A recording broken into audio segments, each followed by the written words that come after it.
Muy buenas tardes, compañeros, compañeras. Mucho gusto que nos acompañen nuevamente a esta reunión del Círculo Regeneración. Y el día de hoy vamos a tocar el tema sobre el programa para la evaluación internacional de estudiantes, la famosa prueba PISA 2022. Y ante esta prueba, entre comillas, ¿qué veracidad arroja esta llamada prueba PISA? ¿Qué hacer ante este tipo de situación que describe con sus limitaciones la prueba PISA ante la educación que se imparte en México? Debido a que tuvo una difusión amplia esta publicación de la prueba PISA y que puede llevar a que se juzgue el sistema educativo confundiéndolo con este tipo de resultados, nos vemos en la necesidad de tocar el tema y reflexionar sobre lo que arroja la prueba PISA y lo que hay realmente en el sistema educativo mexicano que debe explicarse a través de causas que tienen al sistema educativo mexicano en la situación en que está. Pero eso amerita una reflexión de gente seria, como son ustedes, como creo que lo somos todos, y por esa razón tenemos que trabajar el día de hoy en ese punto para que se aclaren algunas cosas de fondo y no se quede a nivel superficial pensando que es el reflejo del sistema educativo realmente. Pues bien, en esa aclaración, el 5 de diciembre del 23 de este año, se da a conocer los resultados de la prueba PISA susodicha. Se hace la prueba sobre todo sobre conocimientos, habilidades diferentes, especialmente sobre matemáticas y lectura, sobre ciencias, sobre pensamiento creativo y educación financiera. Y en especial se hace a jóvenes de 15 hasta 15 años. Con la intención, se dice, para resolver problemas complejos. ¿Qué tan capacitados están los mexicanos a esa edad? Así como ubicar cómo es su pensamiento crítico y si se saben comunicar de manera efectiva nuestros jóvenes.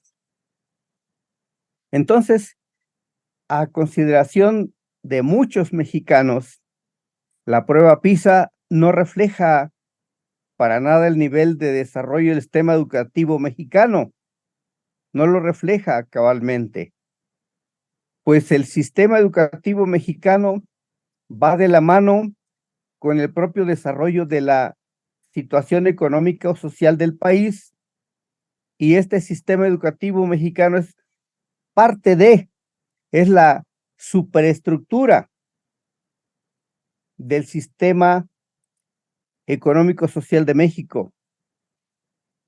Yo creo, en lo particular, que había que reflexionar por parte nuestra, poniendo sobre la mesa las causas centrales que llevan al sistema educativo mexicano a la situación en que está de rezago, y no hacer análisis someros como esta llamada prueba PISA. Por ejemplo, viendo causas de fondo que son las que han llevado al sistema educativo mexicano a problemas de crisis. Tales causas como la degradación y abandono de la educación en el periodo neoliberal,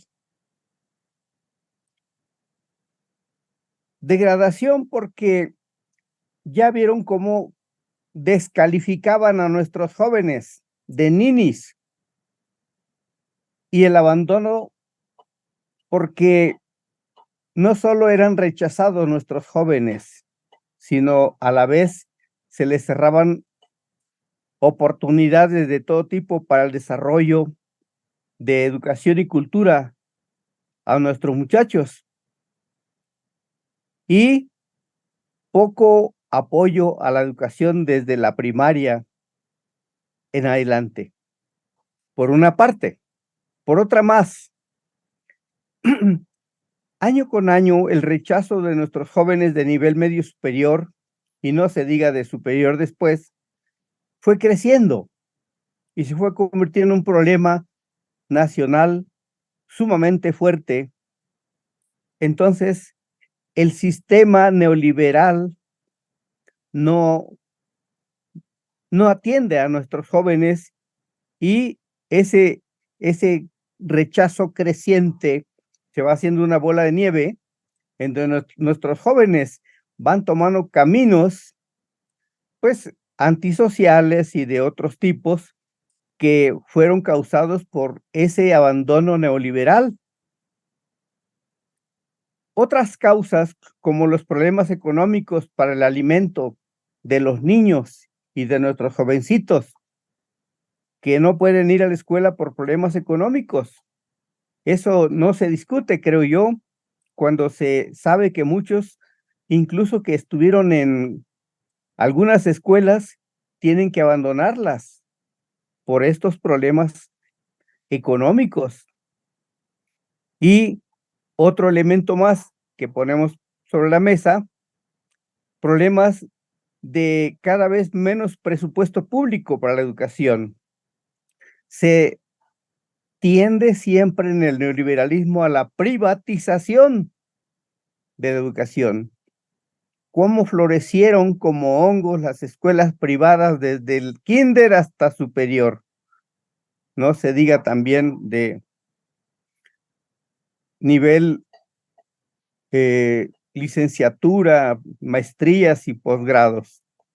Entonces, adicional a esto, otros problemas más, problemas de contenido de la enseñanza en México, contenido y orientación individualista, neoliberal, bajo el enfoque de competencias. El que quiera estudiar, que pague. El que gana, qué bueno. El que se supera individualmente, pues es un exitoso, porque la está haciendo en las competencias. Entonces, el individualismo se destaca en este modelo de competencias en el marco del neoliberalismo en México. Y por último, otra causal que quiero señalar, problemas de apoyo infraestructural. ¿Cómo veíamos nosotros que muchos niños estaban tomando clases, sobre todo en provincia, en casas sin techo, incluso bajo los árboles, o ir a la escuela a largas distancias, al aire libre, bajo el sol?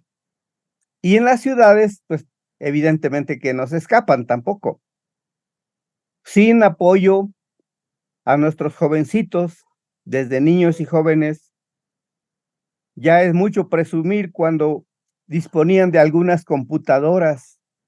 La cuestión de infraestructura siempre fue una calamidad para nuestros niños y nuestros jóvenes en el país. Por lo tanto, con esto tratamos solamente algunos puntos para señalar que la prueba PISA, aunque tenga mucha difusión en México, no refleja el nivel de desarrollo del sistema educativo mexicano, y que había que explicar los problemas de rezago de la educación en México a partir de causas que generó el neoliberalismo durante alrededor de 36 años, y que nos llevó hasta donde sabemos de los rezagos que hay.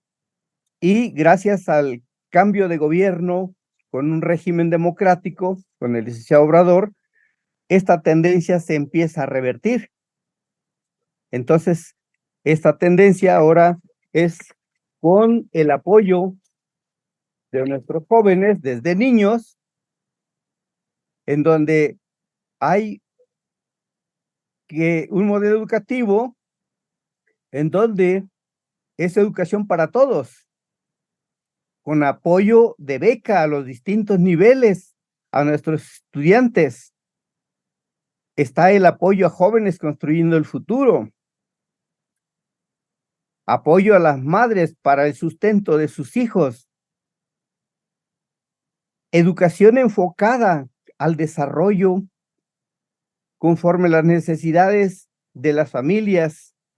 Entonces, el régimen actual creo que está teniendo problemas para recuperación de un sistema educativo para todos y sano, porque el rezago fue amplísimo, muy profundo. Pero creo que la política educativa en el país sí está cobrando poco a poco una recuperación. Entonces, dejo planteado hasta aquí el punto de la prueba PISA, lo que dice ser y lo que no es y que debe explicarse. Sería todo por el momento para dar pie a las reflexiones de ustedes, compañeros. Gracias. Adelante, pues, con sus reflexiones.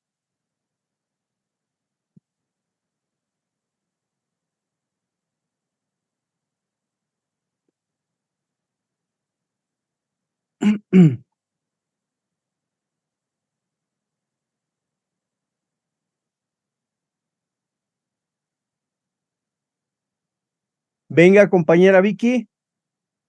Bueno, buenas tardes, compañeros. Creo que la única compañera soy yo. Entonces, buenas tardes. Creo que este es un tema que no solamente le aqueja a los alumnos, a los jóvenes, a los estudiantes, y a los profesores, sino más bien es un tema que se encuentra involucrado toda la todos nosotros como ciudadanos, como sociedad, en la cuestión de en manos de quién se dejó la educación en la etapa del neoliberalismo. Sería la primera pregunta, ¿en manos de quién se dejó? Se dejó de las empresas, privadas, que su objetivo era tener un cliente más dentro de su matrícula, pero se olvidó definitivamente de la cuestión de las profesiones de la educación, no solamente al servicio de fomentar o desarrollar ciencia, tecnología, sino también el desarrollo para seguir promoviendo, por ejemplo, la parte del tema de la ética. Una carrera que tiene mucho, e inclusive nosotros como padres de familia, si tenemos un hijo que dice que quiere estudiar filosofía y letras, pues nos preocupamos, ¿no? ¿Por qué? Porque dice, híjole, este muchachito, ¿de qué va a comer? Porque el mercado no promueve este tipo de profesiones, porque no es necesario para estar dentro de algún proceso de producción, no es una mano de obra que se requiere para eh, transformar materias primas, no es una mano de obra que se requiere para beneficiar, por ejemplo, al capital o al empresario. Entonces, yo solita me contesto, ¿no? Pues se dejó en manos de los privados. Y en manos de los privados, pues el objetivo siempre va a ser cómo me va a mí, cómo voy a obtener yo las ganancias. Y con relación a esto, esta educación que ha sido al estilo neoliberal tiene que ver con que está el servicio, entonces el mercado, esa educación. Y poco a poco, a partir de que el compañero Andrés Manuel fue jefe de gobierno, se empezaron a construir las preparatorias, se empezaron a construir, por ejemplo, las universidades, la UACM, con otro tinte, con otro proyecto. Y a partir de ahí empiezan a hacer las modificaciones hasta hoy en día pues todas las escuelas que están dentro de su plan o que estuvieron dentro de su plan nacional de desarrollo y que ahora se concretizan. Y ha habido convocatorias e inclusive para aportar, para, ¿cómo se llama? Para asistir a clases. Pero fíjense que cómo corre el rumor. Dicen, ¿para qué quieres entrar a la Universidad del Peje si no va a haber empleo para las empresas, para las profesiones que salgan de ahí? Como si para todos los que salen del Poli, de la UNAM, de la UAM, hubiese empleos. Hasta dudo también que salga de gente del TEC de Monterrey, de la Ibero, del ITAM, que también para todos ellos haya empleos. O sea, ahí Mauricio nos va a ayudar un poquito en eso. Gracias. Gracias a ti, compañera Vicky. Continúa, compañero Carlos Oropesa. Muchas gracias, profe Arturo. Saludos, compañera Vicky, Mauricio, Juan José, Víctor Hugo. Pues miren, a mí desde que se inventaron ese sistema de evaluación me causa mucho ruido. ¿Por qué? ¿Se fijan quién creó ese instrumento de evaluación? La OCDE. OCDE. A ver, ahí me perdí, compañera y compañeros, porque según yo, el organismo especializado de Naciones Unidas en materia de cultura y educación, ¿no es la UNESCO? A ver, vámonos entendiendo. El organismo es profeso, digo, para hablar de un organismo mundializado, ¿no? Las Naciones Unidas, que se diseñó entre las naciones para contribuir al tema de la educación y la cultura, la ciencia, es la UNESCO. Y de repente nos salen con que la OCDE, que es la Organización para el Comercio y el Desarrollo Económico, o sea, no tiene como objetivo fundamental ese organismo el desarrollo de la educación. ¿Y por qué un organismo de desarrollo económico se mete a evaluar la educación? A ver, compañeros, es como si la UNESCO se pone a evaluar el crecimiento económico de las naciones, ¿no? Ahí ya hay un problema, dirían, estructural, ¿no? Pero voy más allá. Resulta que esa evaluación está diseñada de tal manera que los países que no son considerados potencias del G7, resulta ser que siempre salimos más mal evaluados.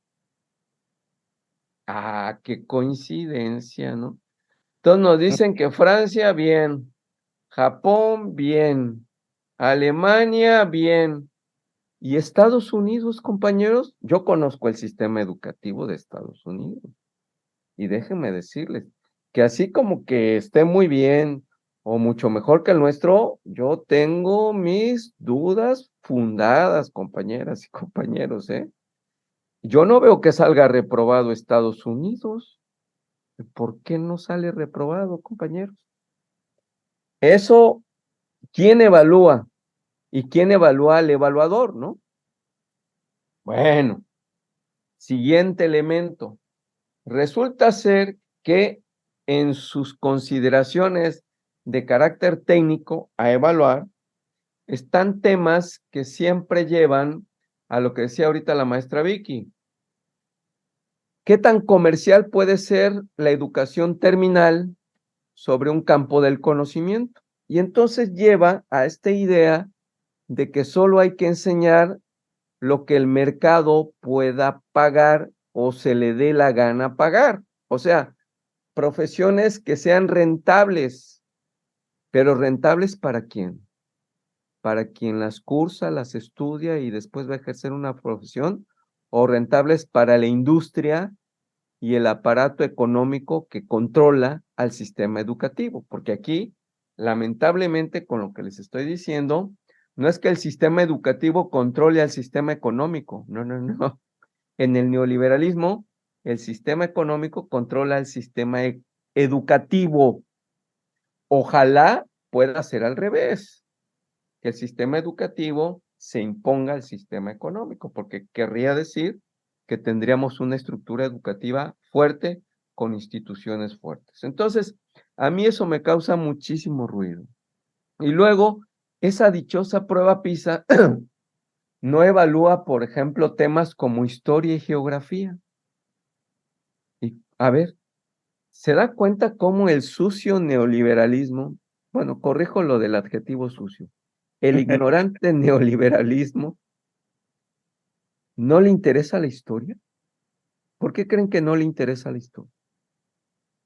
Porque no quieren que tracemos sus orígenes, su presente y su futuro, y que las sociedades estemos ciegas y vivamos como robots esclavizados en disciplinas que a ellos les conviene tener casi automatizadas, y que los trabajadores, trabajadoras, profesionales o técnicos sean simplemente robots. Por eso el tema, también mencionó la maestra Vicky, y me tocó a mí apoyar el tema del Instituto de Educación Media Superior, cuando Andrés Manuel decide que hubiese una preparatoria pública de la Ciudad de México. Entonces no era Ciudad de México, sino Distrito Federal, que fuese administrado por el sistema de educación del Distrito Federal, compañeros.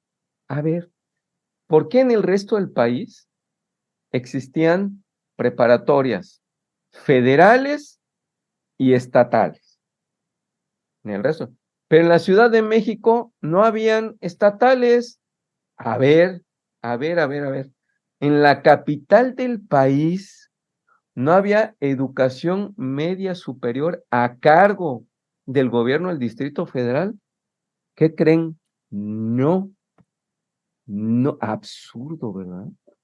Increíble que en la capital del país, de la nación mexicana, no tuviese en su sistema de instituciones, la Secretaría de Educación del Distrito Federal, infraestructura educativa. O sea, estamos hablando que el compañero Andrés Manuel llegó a ser jefe de gobierno en el año 2000. O sea, apenas hace 23 años. Quiere decir que todo el siglo XX, el Distrito Federal, después Ciudad de México, no contamos con infraestructura educativa propia. ¿Se dan cuenta del sinsentido que eso significa? O sea, yo no lo puedo creer. Bueno, sí lo puedo creer porque estuve ahí, ¿no? Pero lo que les quiero decir era el control excesivo de la federación para que no hubiese educación media superior a cargo de las autoridades del Distrito Federal. Acuérdense que a los habitantes de la Ciudad de México nos tenían como ciudadanos de segunda en términos de derechos políticos electorales. Y en ese sentido es que la educación también en infraestructura, aunque la Ciudad de México contaba con una infraestructura educativa muy grande, siempre estaba a cargo del gobierno federal, no del gobierno local, y mucho menos que me dijeran que alguna delegación, entonces delegación, hoy alcaldía, tuviese su propia infraestructura escolar. Entonces, bueno, les comento esto que me parece de suyo fundamental, porque por un lado tenemos organismos internacionales evaluándonos, como por qué. Es como si nosotros decidiéramos evaluar el sistema educativo europeo, de Estados Unidos, de Canadá, con nuestros propios instrumentos de medición, ¿no? Me parece que ahí hay una injerencia, si me permiten el término, una violación a la soberanía educativa, que no debemos permitir. Inclusive el compañero Andrés Manuel, a través del embajador que tenemos ahí, debería de considerar muy seriamente que México no entre en estas evaluaciones. ¿Cómo por qué? Porque además, ¿saben cuál va a ser la receta de esa evaluación? Que se invierte y se permita más inversión privada en la educación. Esas son las recomendaciones. Si ustedes revisan los países que salen bien evaluados, ¿cuál es la proporción de educación pública y cuál es la proporción de educación privada? De no ser los países escandinavos, las demás naciones le dan preponderancia a un sistema educativo privado. Y ojo, también lo privado no cuenta con lo que ellos venden como excelencia. Ahí mencionaba la maestra Vicky sobre el TEC de Monterrey, ¿no? Y quiero citar el ejemplo muy representativo de competencia profesional para que ustedes también saquen sus conclusiones. ¿Se acuerdan de Tatiana Cloutier? Exsecretaria de Economía. A ver, compañeras y compañeros, para ser secretario de Economía, ¿qué se necesita haber estudiado?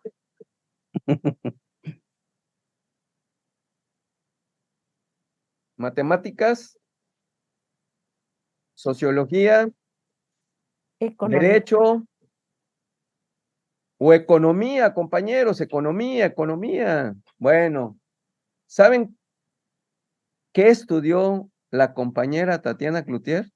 ¿Y dónde estudió o dónde obtuvo su título la compañera Tatiana Cloutier? Ahí les va. Es licenciada en letras inglesas, egresada del TEC de Monterrey, Campus Monterrey. Saquen sus conclusiones. Es cuanto por mi primera intervención. Gracias. Gracias, Carlos. Y el compañero Víctor, por favor.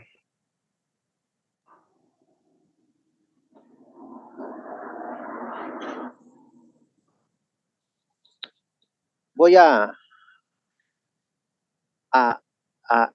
empezar mi primera intervención con lo dicho por Kim Il-sung, que aclaro es el presidente eterno de la República Democrática Popular de Corea del Norte, que decía: educación es destino, y es el momento, y es la circunstancia. Porque en la reconstrucción, después de la guerra de Corea, las escuelas empezaron a gestar en las fábricas que estaban siendo reconstruidas, en los campos, en la reconstrucción del día con día, en todos lados. De los técnicos que sabían, enseñaban a los que no sabían nada y empezaron a volver a poner todo, y ya se imaginarán ustedes más o menos esas escenas, ¿no? No creo que les cueste mucho trabajo. Y quiero yo, en lo personal, poner como ejemplo a las dos Coreas, a la Corea del Norte y a la Corea del Sur, para ejemplificar lo que todos ustedes acaban de decir hace unos minutos. En Corea del Sur es todo un evento nacional las evaluaciones para accesar a las escuelas de educación superior. Y en algunos casos es un verdadero privilegio y un acto heroico de vida el integrarse a una empresa como Samsung, entre otras. Pero está muy marcada lo que menciona el compañero Carlos Oropesa, de la OCDE. En el caso específico de Corea del Sur, ellos tienen que desarrollar los recursos humanos y materiales, científicos y tecnológicos para competir con los chinos. Y se les va la vida a los coreanos del sur para formar ese frente contra China, principalmente en el campo de la inteligencia artificial, los chips, la tecnología.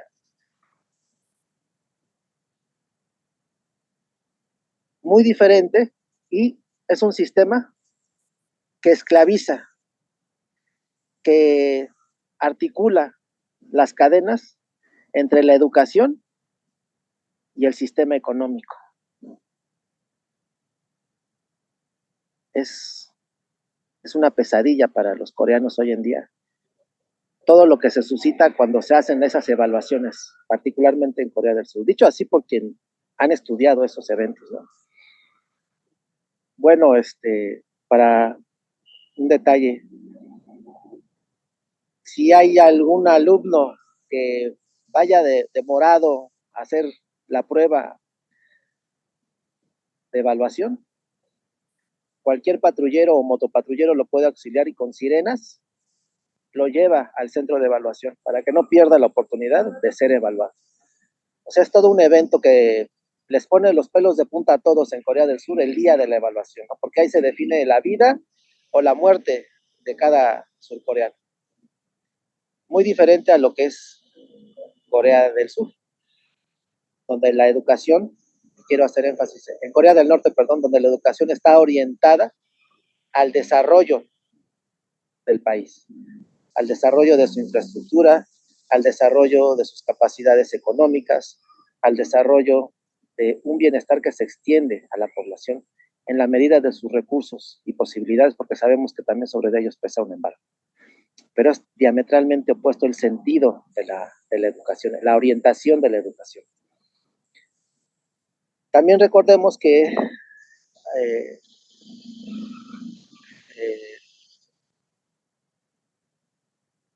al profe Ramón, Andrés Manuel le encomendó, dándole la dirección general del Tecnológico Nacional, que orientara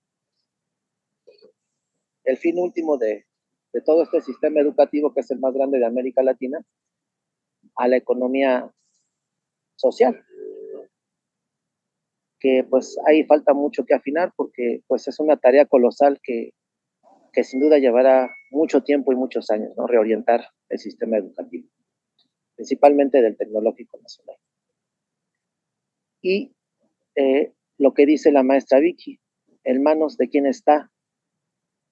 Se dejó la planeación de la educación en manos de los particulares, y son ellos los que le dieron el sentido y la orientación, que se extravió en algún momento, porque el mismo sistema económico no dio para ocupar a todo lo que había generado, ¿no? Porque no se trataba en algún momento de generar empleo, ¿no? Ellos mismos echaron abajo la orientación que en algún momento le dieron al sistema educativo, ¿no? Lo hicieron infructuoso, lo hicieron o lo condenaron al fracaso.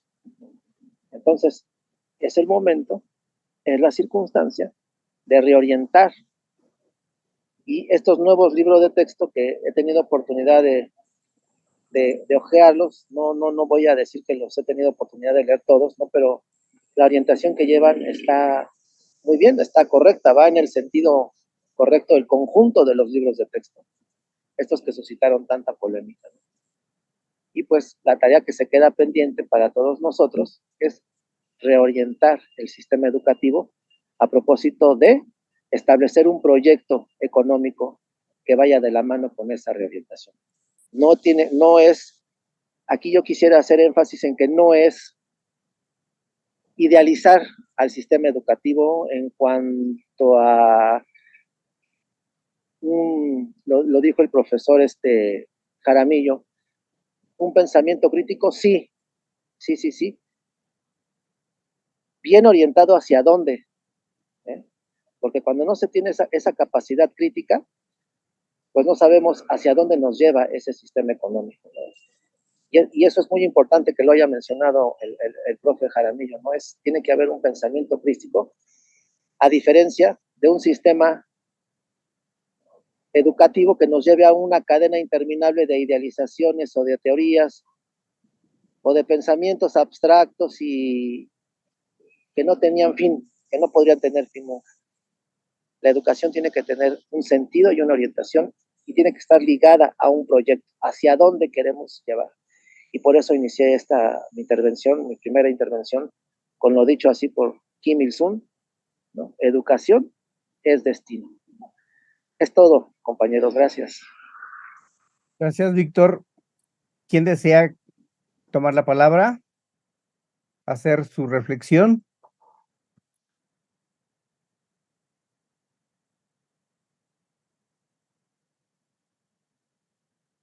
¿Nadie más?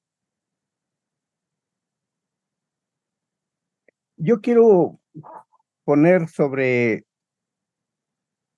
la discusión lo siguiente.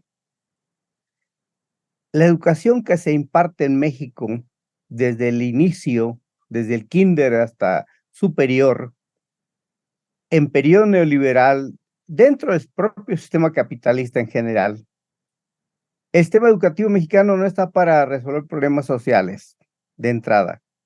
El sistema educativo mexicano lo van ajustando, especialmente en el neoliberalismo, cobró mayor fuerza, lo van ajustando a los requerimientos del capital. Tan claro es el ejemplo de decir, el TEC de Monterrey genera sus propios cuadros para sus negocios. Ahí no van a andar batallando ellos por el empleo. Ya están señalando, quiero 100 ingenieros en tal área, 150 licenciados en tal área. Y cuando se trata de emplear a especialistas del TEC de Monterrey, igual que la Ibero. Entonces, está diseñado como traje a la medida la educación en México, especialmente neoliberalismo. Ese diseño educativo tiene en esencia discriminación. Todos los demás, que son mayoría de los demandantes de educación, que se jodan. La mayoría de la población no tiene derecho a la educación, porque si quiere educarse, que pague. A mí no me importa que tenga o no empleo, pero aquí, en el libre mercado, que estudie el que tenga dinero, para que tenga aspiraciones, para ser aspiracionista y pueda tener una trascendencia, no solo como profesional, sino como un hombre exitoso, como lo son, entre comillas, exitoso como lo son los de escuelas privadas, los egresados de escuelas privadas. Entonces, la educación en México no solo es discriminatoria, sino es insultante. Es una forma de humillar a la mayoría de la población con este marco neoliberal. Está el sistema educativo diseñado para mejorar la acumulación de capital. Por eso se dijo, hecho para las competencias. O sea, para que compita el mercado, pues, y se despedacen entre sí. El que gana, pues es el que tiene más saliva, por eso comió más pinole. Eso es el sentido de la educación desde que inicia en el nivel básico hasta el nivel superior. Por eso la prueba PISA, que tuvo una publicación muy amplia, para nada es reflejo de explicar un sistema educativo en crisis o no en México, con el derecho que señala el compañero Carlos, que se adjudica a la OCDE, el derecho de juzgar sobre educación a los mexicanos. Bueno, ¿cuándo le pidieron permiso a los mexicanos de que lo van a evaluar de esa manera como lo hace la prueba PISA, en los renglones que se les da la gana, y no en renglones que son de importancia primordial para el desarrollo y no solo para el crecimiento? Desarrollo entendido que es para bienestar material y social y espiritual de los mexicanos, y no un crecimiento cuantitativista, como lo enfocan los neoliberales. Y esta prueba PISA, pues, es claro ejemplo de mecanismos cuantitativistas que no expresan una situación real, pero que sí fue publicitada bastante. Por eso era necesario que aclaráramos este punto, para que no se fuera una población con el entendido de que, mira nomás, si la prueba PISA dice esto, es que andamos mal porque la OCDE lo dijo a través de ese organismo. No ve las causas, ve efectos. Lo que hay de fondo es otra cosa, como lo hemos señalado este colectivo, y entonces esto cae por su propio peso, la prueba PISA. Son otros métodos de análisis los que debemos tener para reflejar la realidad educativa del país y lo que debe ser con la nueva política educativa del gobierno actual para recuperar la situación del rezago en que dejó el neoliberalismo al sistema educativo mexicano. Y necesita un apoyo creciente, sostenido desde la primaria, y que la educación no solamente es cuestión de leer libros.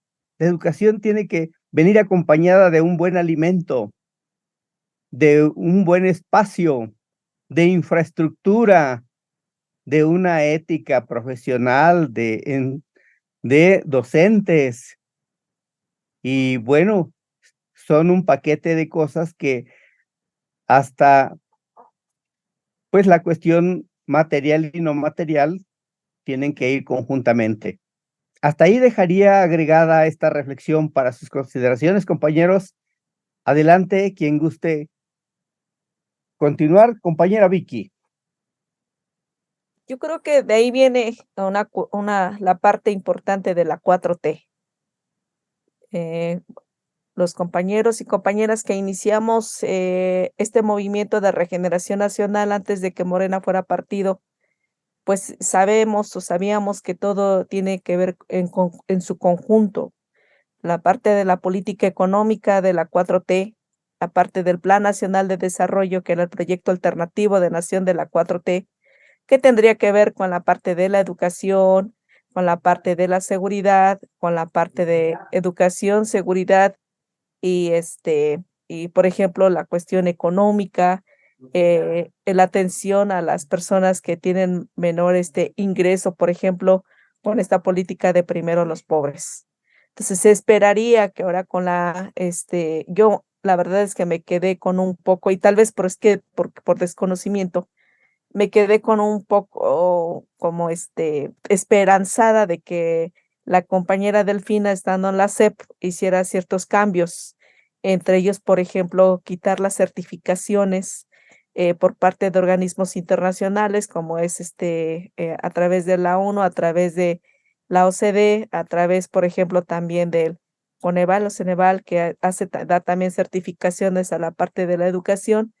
Y creo que la educación debe de ser integral, pero no desde el punto de vista del modelo de competencias. Creo que en algún momento ahí también platicábamos de eso.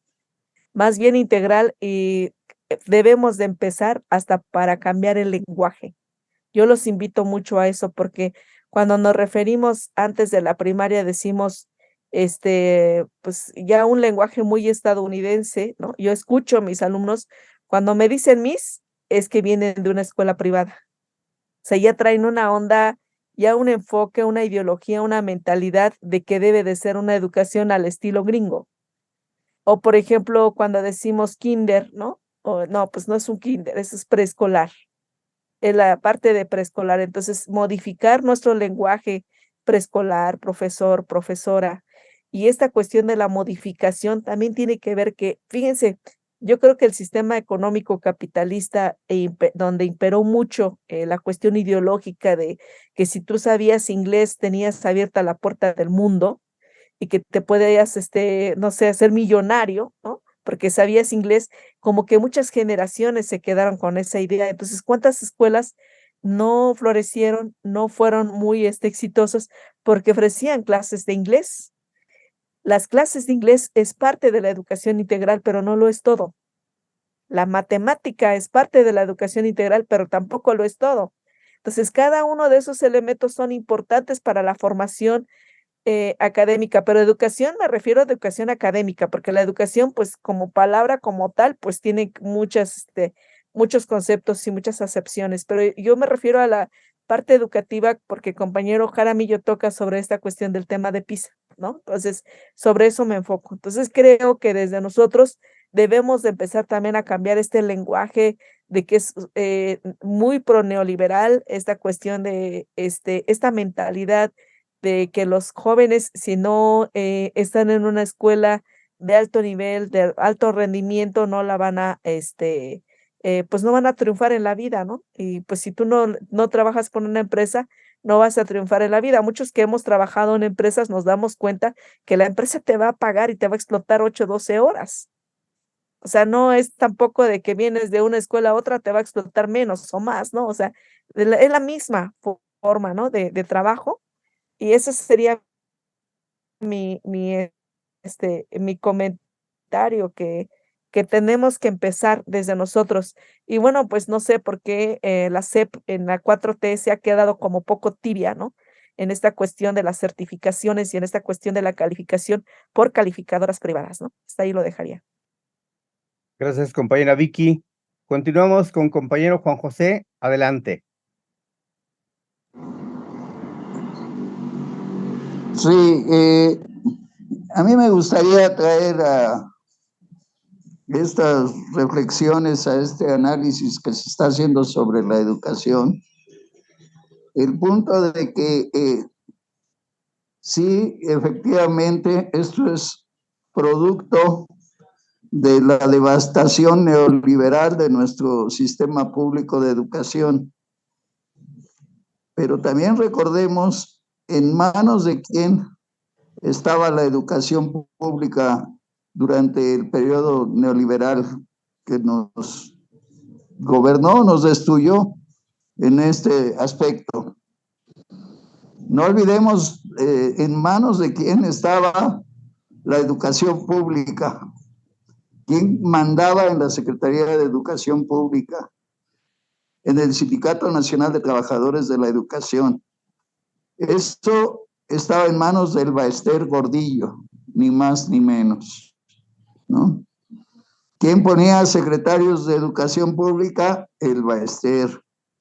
¿Quién ponía hasta sus familiares en la dirección de la Secretaría de Educación Pública? Hasta su yerno nos pusieron ahí en la educación básica. Y en nuestra máxima casa de estudios, ¿en manos de quién estaba? Pues de la derecha. Está hasta la fecha controlada por la derecha neoliberal, ¿sí? Y como ejemplo, pues ahí tenemos a Narro, ¿no? Que ahora es frenético apoyador del PRI. En manos de esos personajes estuvo la máxima casa de estudios, está hasta la fecha, ¿no? Y efectivamente, y como lo deja ver mi querida compañera Vicky, también como que ha faltado una buena o un buen secretario de Educación. Eso es tarea primordial de nuestro movimiento. Entonces, bueno, pues eso sería mi comentario nada más, o mi aporte para esta discusión, o este análisis más bien. Gracias, ¿Sería Juan cuánto? José. Gracias. ¿Alguien más desea completar? Carlos, por favor, adelante. Gracias, profe Arturo. Sí, miren, creo que ahora sí que este ejercicio nos va dando todos los ángulos que ponen a la luz pública las grandes deficiencias de un sistema educativo, desde mi punto de vista, que se fue parchando en todo el neoliberalismo. Entraba alguna moda y nos la metían como una reforma educativa. Seguramente a algunos les tocó, si no como alumnos, como catedráticos, ¿no? Pero yo recuerdo desde alumno en la primaria, yo fui una de las primeras víctimas de la reforma educativa, compañeros. Nada más un detalle que a lo mejor puede parecer no de fondo, pero sí lo es. Cuando nos cambiaron el sistema de escritura, ¿se acuerdan que antes era la escritura manuscrita y se hacían planas y ejercicios? Y de repente dijeron que no, que había que escribir, fíjense, había que escribir diferente. O sea, la tipografía había que modificarla con letra de molde y, o sea, todo un show y hasta el día de hoy yo soy víctima porque escribo mezclado uno y otro, ¿no? Pero como ese tema, que era de español, ¿no? Nos metieron otras ondas, frecuencias, imposiciones, sobre todo del exterior, para aparentemente estar al nivel de los países desarrollados, pero sobre todo a satisfacer las necesidades de una planta productiva, desde mi punto de vista también lo digo, muy deficiente. Me refiero a la planta productiva de los industriales nacionales, que siempre fueron copia de otros, maquilaban o compraban patentes, pero así como que hubiera mucha creatividad de los industriales nacionales, nunca se las vi, ¿eh? Por eso es que el CONACYT y previo al CONACYT, no hubo una gran inversión para desarrollar tecnología propia, porque la industria mexicana no tenía en la cabeza el tener que invertir para desarrollar, preferían comprar tecnología de segunda y de tercera para procesar en nuestro país. Eso por un lado. Y por el otro, que tiene que ver con todas las disciplinas humanísticas, las que tienen que ver con las ciencias sociales, pues fueron hechas así como a un lado, así como relegadas, y la UNAM siempre fue una institución muy seria en todo el campo del conocimiento, hasta que gradualmente fue cayendo en manos la rectoría y sobre todo, más que la rectoría, compañeros, el consejo universitario. Revísense quiénes integran el consejo universitario de la UNAM. Se van a sorprender de los figurones de ultraderecha que integran el Consejo Universitario de la UNAM. Desconozco el del Poli, pero espero que no esté carcomido por eso, compañero Arturo o maestra Vicky, ¿eh? Hay que revisar ahí, porque ahí es donde se engendra la semilla de desviar. Quiero citarles también un ejemplo muy reciente.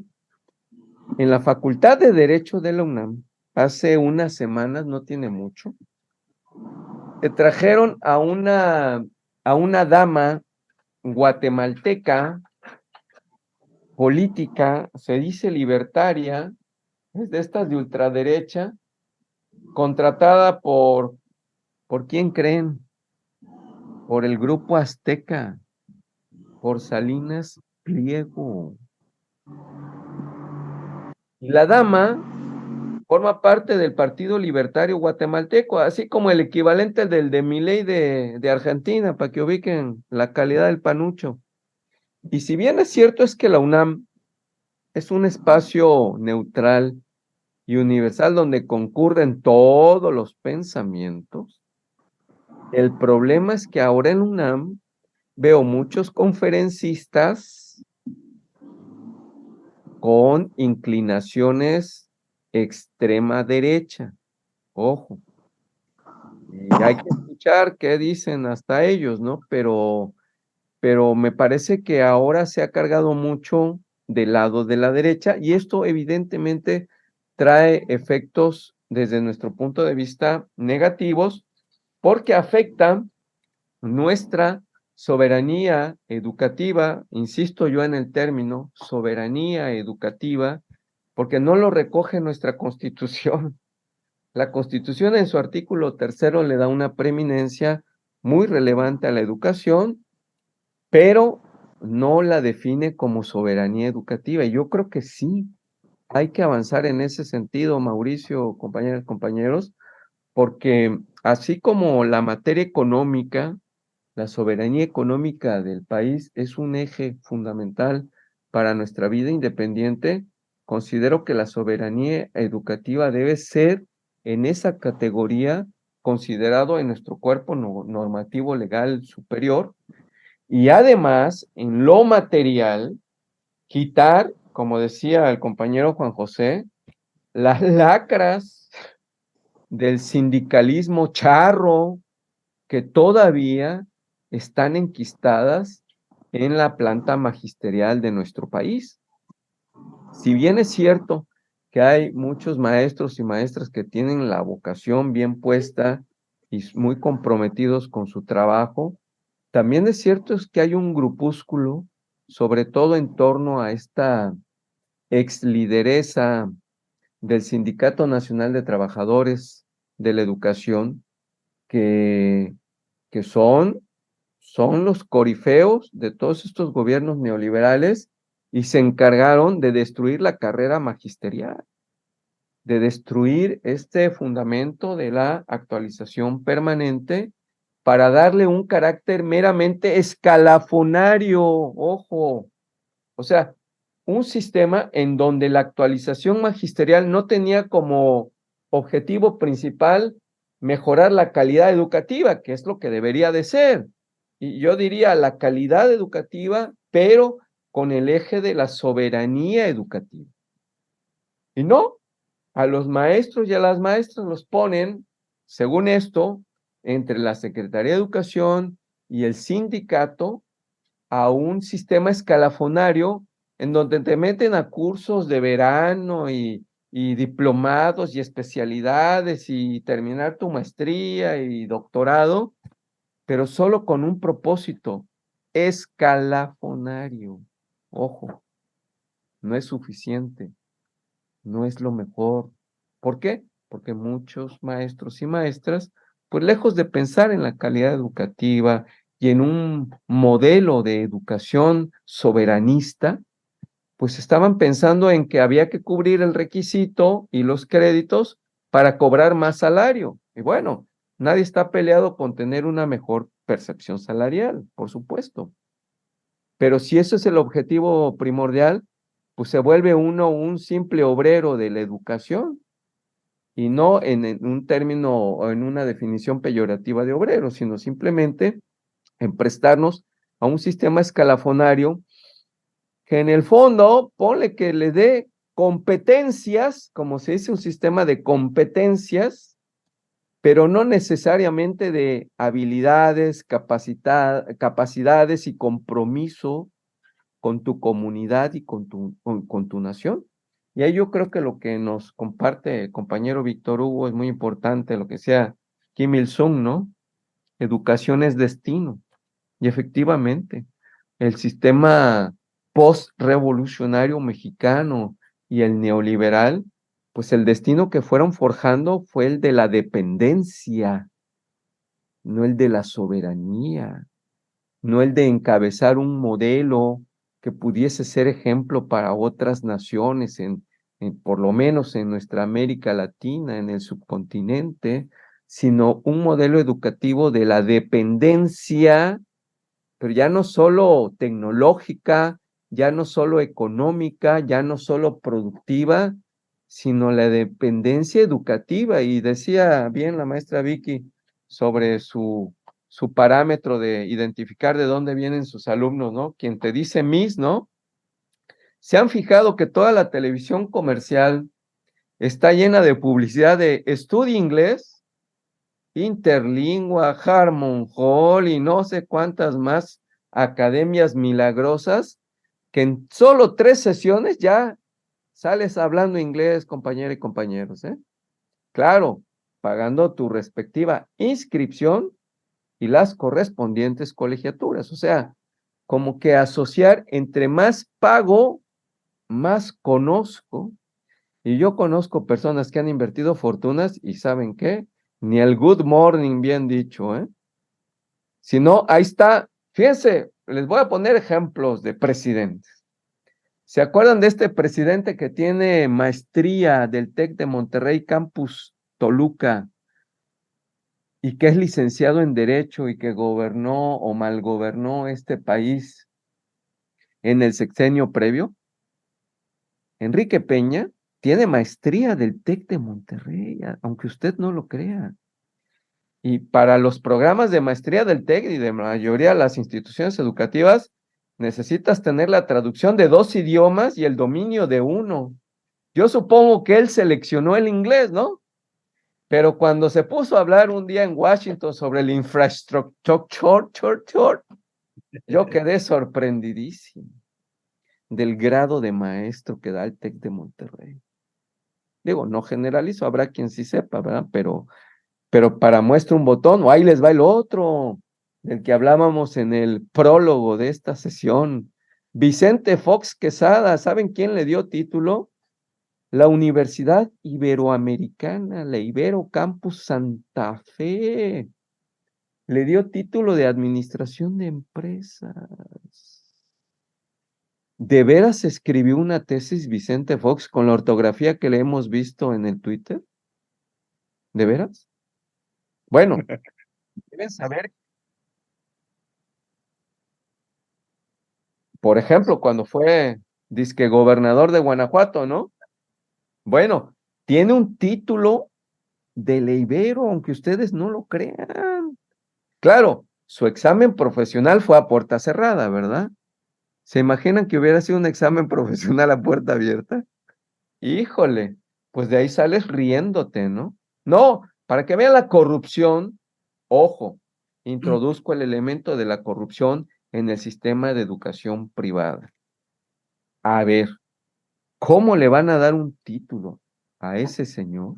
De lo que sea, de administrador, de sociólogo, de abogado, de ingeniero industrial, si él demostró una gran ignorancia y una gran falencia de conocimientos en general, ¿no? O el TEC de Monterrey dándole un título de maestría, el TEC de Monterrey a Enrique Peña Nieto. Y bueno, ¿y qué me dicen del señor Calderón Hinojosa? Es egresado de la Escuela Libre de Derecho. Vean sus notas de la Escuela Libre de Derecho del señor Calderón. Puro panzazo era. Bueno, revisen cuánto tiempo ejerció la carrera de Derecho el señor Calderón. ¿Ustedes le conocen un juicio así como destacado? O a que haya estado en una firma reconocida de abogados? No, hombre, un tinterillo mediocre.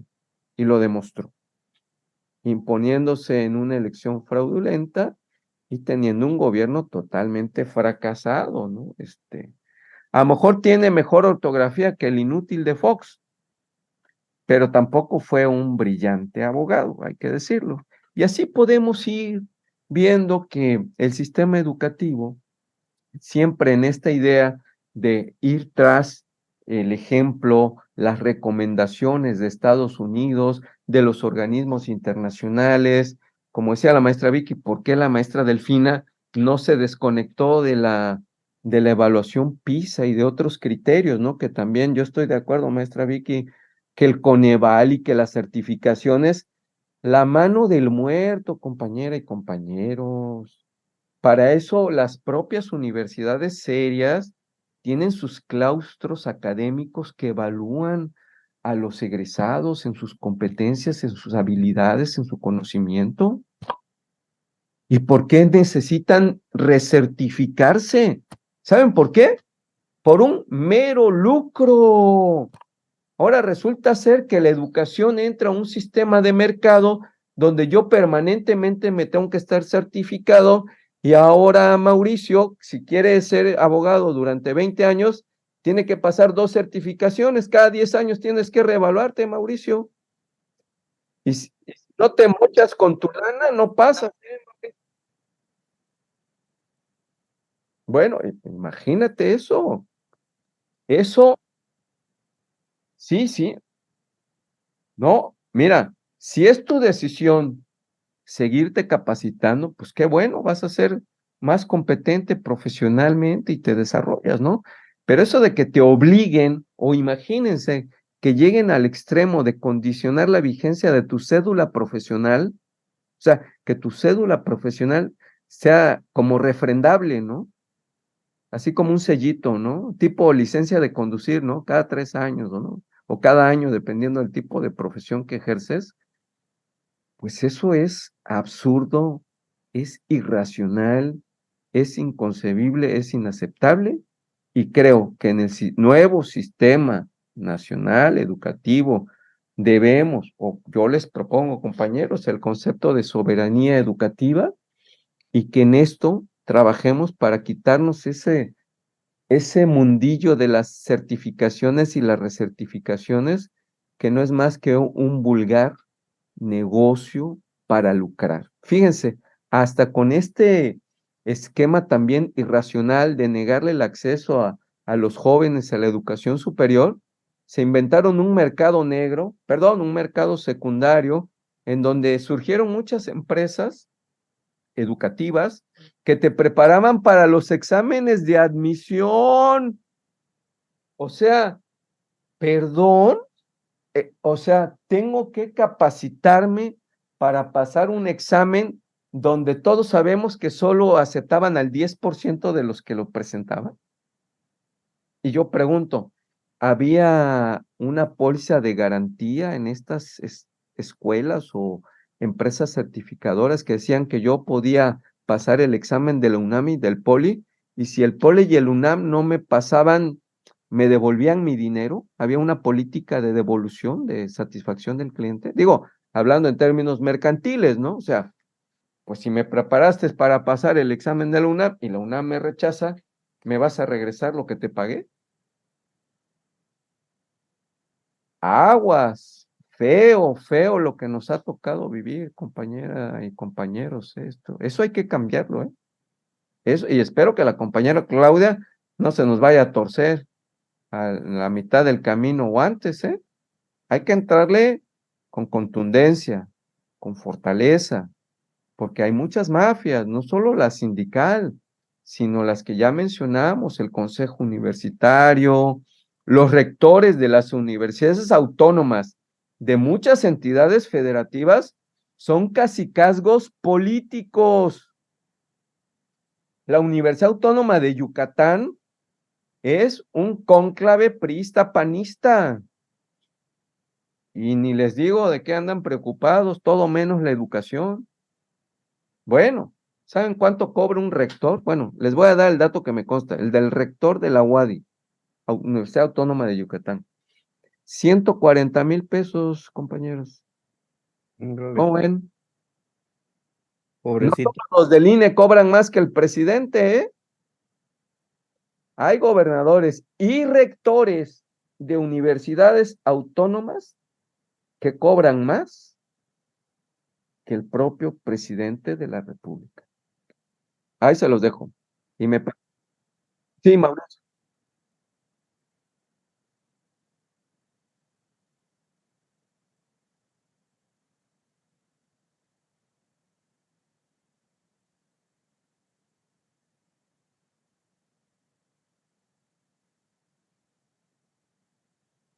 La estafa maestra, Mauricio, la estafa maestra, ¿no? Sí, sí, sí, ahí con Rosario Robles, Ramón Sosamontes, todo ese grupo y algunas universidades autónomas, ¿no? Sí, sí, que se prestaron para un supuesto contratismo, subcontratismo, de simulación, que nunca existieron tales servicios o tales obras y facturaban y cobraban y los metían al presupuesto, ¿no? Entonces, que todavía no está resuelto el tema, precisamente, Mauricio, de la estafa maestra, y usaron de tapadera a muchas universidades autónomas, entre otras, compañero Arturo, la de Hidalgo, ¿eh? Sí, Ahí hay que ajustar cuentas a los de Hidalgo, mi estimado sí, sí, Arturo. la maestra, al que entró ahí de gobernador. Así es, ¿no? Menchaca, ¿no? Bueno, entonces, vean cómo esto, todo está entremezclado y tiene como un condimento general la corrupción, la dependencia, la falta de inversión en tecnología propia. Fíjense, ahora que llegó la 4T al CONACYT, nos enteramos en qué invertía el CONACYT, compañero, de veras. O sea, ¿ustedes creen que para un rollo de papel higiénico habría que invertir en alta tecnología? Digo, lo digo por Kimberly Clark, que recibió recursos para beneficiarse a través de los recursos que eran para CONACYT, para los productos que diseña la empresa de Claudio X González. O sea, a ver, compañeros, ¿No era mejor invertir en uno de estos respiradores mecánicos para el tema de la pandemia y no en los rollos de papel higiénico? A ver cuál es más suavecito. O sea, digo, pues sé que es importante, ¿verdad? Pero les doy un dato, ¿no? En Tabasco, seguramente ya cuando el compañero Andrés Manuel era niño, en Tepetitán, Macuspana, Tabasco, lo que se usaba de papel higiénico era el bacal. O sea, el segundo uso para la mazorca del maíz. Y estos preocupados en que si es más suave, más poroso, ahora les quieren vender que unas como especie de toallas húmedas como papel higiénico. O sea, ¿es en serio eso? El Estado mexicano a través del CONACYT invirtiendo en esos proyectos tecnológicos, ¿de veras? Cuando hay tantas áreas, nada más por citar el Instituto Mexicano del Petróleo, que hace varias décadas generaba tecnología propia y la vendía a México. México vendió tecnología petrolera. Y dígame, ¿qué vendemos ahora en términos de tecnología petrolera? Realmente muy poco. O sea, al país lo volvieron dependiente en todo lo que ustedes se puedan imaginar. Entonces, para concretar, y quiero retomar, si me permite, la licencia del compañero Víctor Hugo, de la frase de Kim Il-sung, definitivamente educación sí es destino, y con soberanía será mejor nuestro destino. Es cuanto. Muchas gracias. Gracias, compañero Carlos. ¿Continúas, Víctor, otra vez?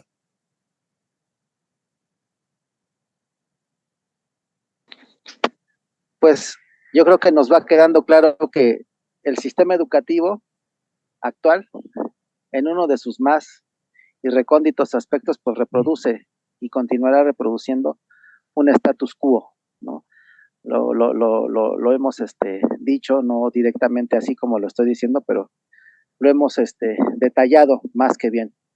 Y pues un cambio en el sistema educativo tiene que ir acompañado de un proyecto de vida. Ya no puede ser nada más un sistema educativo en la pura materia, en la pura especialidad. Tiene que ser un sistema educativo que vaya concibiendo, construyendo y produciendo un proyecto de vida. Eso es lo que va a articular un cambio en la concepción de la educación misma. Era nada más un comentario que quería hacer. Gracias, compañeros. Bien, Víctor. Bueno, su servidor está anotado para ir concluyendo sobre este tema tan importante. Me gustaría retomar el planteamiento que hace Carlos sobre soberanía educativa. Me parece muy pertinente el término. Ojalá y se rescate a nivel amplio. Hay que promoverlo, Carlos. Y esto va a enfrentar muchas trabas en el camino.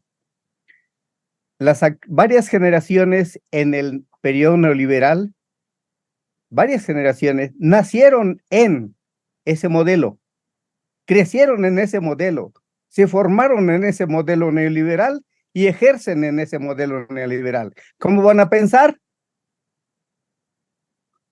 La mayoría como neoliberales. Marx decía, según se vive, así se piensa, porque las condiciones materiales determinan su forma de ser y de pensar.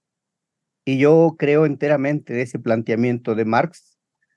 Y esa es la explicación por la cual muchas personas, aun cuando son de estratos sociales muy bajos, piensan, reivindican el neoliberalismo, incluso a costa de sus condiciones de vida.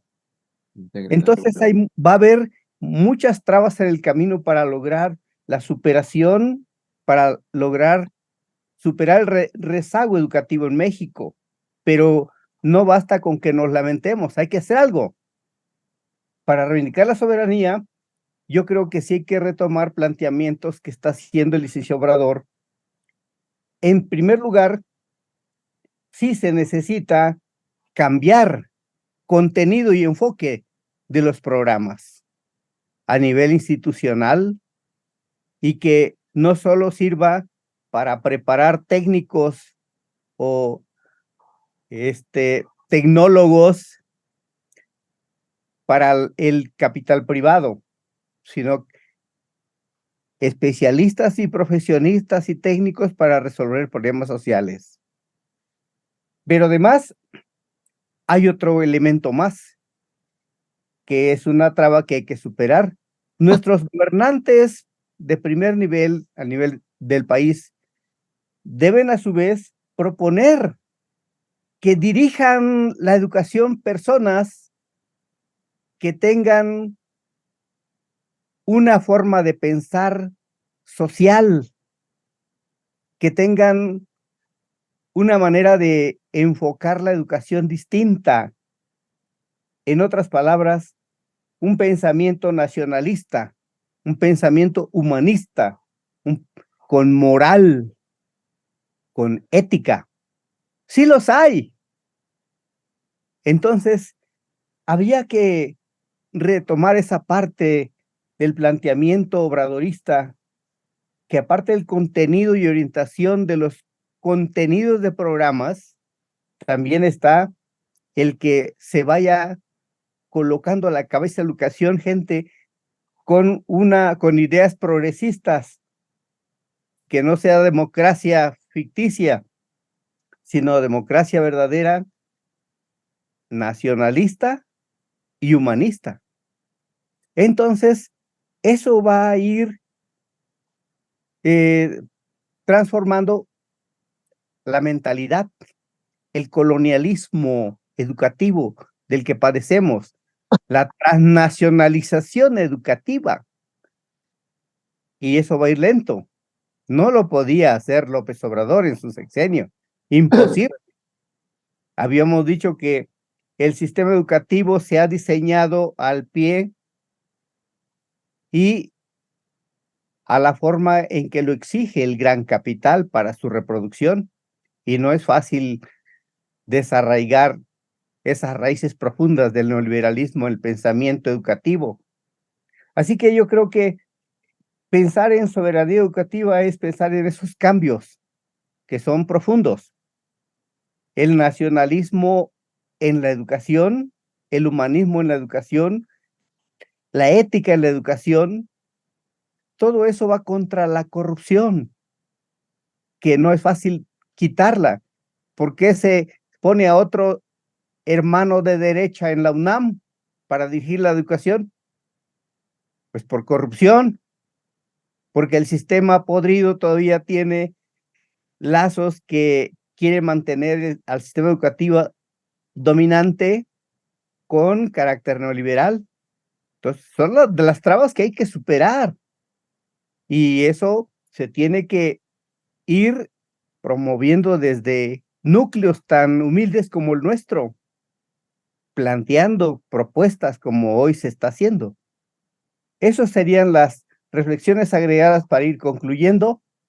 Si hay alguien que tenga algo adicional, adelante.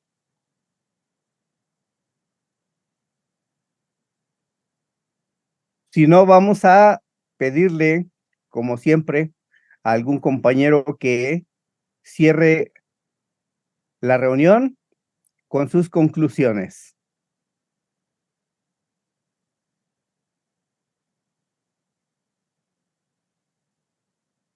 Entonces adelante, Carlos. Yo les iba a proponer que el decano, ¿verdad? del grupo, porque Bueno, este será la última sesión de este año, me imagino, ¿no? sí, exacto. Ajá. Entonces, bueno, pues quiero agradecer a todas, a todos este año que hemos podido compartir visiones, reflexiones, perspectivas, propuestas, análisis de coyuntura que van enriqueciendo nuestro conocimiento, pero también nos mantienen vigentes en estas realidades que van definiendo nuestras acciones en el día a día, ¿no? Entonces, bueno, quiero agradecerles a todas, a todos, maestra Vicky, profe Arturo, Mauricio, Víctor Hugo, Juan José, y de todos los que hoy no están, pero nos han acompañado en el transcurso del año, por su tiempo, por su talento, por sus conocimientos y sobre todo por su sensibilidad, y que el próximo año pues sigamos en este mecanismo de consulta, de retroalimentación. Recuerden que el próximo año va a ser muy dinámico por la materia electoral, ya lo es en esta pre-campaña que nos aventamos, y que el próximo año va a traer muchas cosas para compartir entre todos nosotros y también con las personas que interactuamos en nuestros otros ámbitos y actividades, ¿no? Así es que muchas gracias por sus aportes, por sus contribuciones y sobre todo su valioso reconocimiento que tienen en sus comunidades, en sus entornos, que han hecho de este círculo de estudio un círculo que sigue a pesar de las tormentas, a pesar de los huracanes. Así es que muchas gracias a todas o todos. Les deseo felices fiestas en compañía de sus seres queridos y también muy agradecido por su respaldo y por su gentileza como siempre. Muchas gracias. Es cuanto. Gracias a todos ustedes, compañeros. Un abrazo muy sincero. Cuídense bien y estamos comunicados en todo momento. Hasta muy pronto, aunque se diga al próximo año, hasta muy pronto. Hasta tu cumpleaños, profe, que es el viernes. Los Hasta espero pronto, que continúe por la en su casa. 4T. Sigamos con la Arriba 4T. la 4T, por nuestro pueblo, para nuestro pueblo. Claro que sí. Cuídense mucho. Hasta la próxima. Gracias. Hasta pronto. Feliz